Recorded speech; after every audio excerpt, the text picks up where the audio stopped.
Pwede, oh. Hindi pwede. Maraming gagawin ngayon eh. Good morning, boss. Good morning, oh. Ano, lagnat? Nilalagnat ka? Eh, lagnat lang pala eh. Hindi, pumasok ka na lang. Huwag ka na mag-absent. Pumasok ka, ha? Kahit kalahating araw. Mag-half day ka. Ha? Under time ka, half day. Hindi. Basta half day. Half day, okay? O, sige, bye-bye. Hello? Ha? Sige. Hintay mo. Pupunta na ako. Sir, kailangan ko na po umalis. Aalis ka? Kararating mo lang ah. Sir, mga anak na ho, Mrs. ko eh. Eh, pag umalis ka, mag-a-absent ka na. Okay lang po. Hindi, teka, sandali. Doktor ka ba? Ha, may alam ka sa panganganak?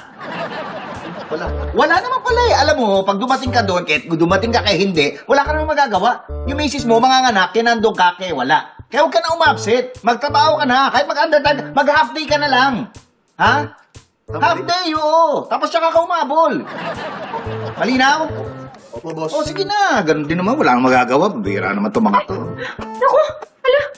Ano na naman? Ano? Boss, kailangan ko nang umuwi. Nasusunog yung bahay namin, boss. Ay, sandali, Miss Garcia. Sandali. Bumbero ka ba? May alam ka sa pagpatay ng sunog? Wala O, po. wala naman pala eh. Ano magagawa mo pag nagpunta ka doon? Ha? Dito may magagawa ka. Huwag ka nang umabsent. Absent ka na naman. Nagsisimula pa lang ang araw eh. Dito ka na lang. Alam mo, mag-half day ka. Ha?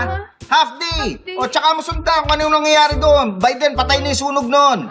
Okay? Okay po. Alam niyo, attention ha. Kayong lahat dito ha.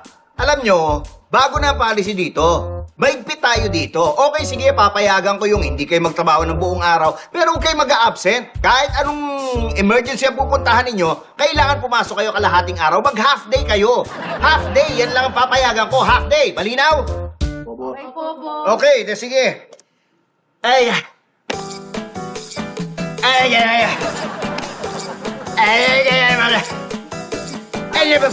Boss. Ay, Boss, ano problema? ewan ko. Inatake yata ako eh. Dali niyo ako sa ospital. Ha? Oo. Hospital, boss? Oo. Eh, di ba boss oras ng trabaho ngayon? Naku, parang awa niyo na. Hindi ko na kaya. Nawawala ang pakiramdam yung kalahati ng katawan ko. Ha? Oo. Boss, kalahati na katawan mo. Oo. Pero okay pa yung kalahati. Okay, boss. Okay pa naman pala yung kalahati. Pwede ka pa mag-half day. Ay. Half day ka. Sige, boss. Balik, boss. Ay.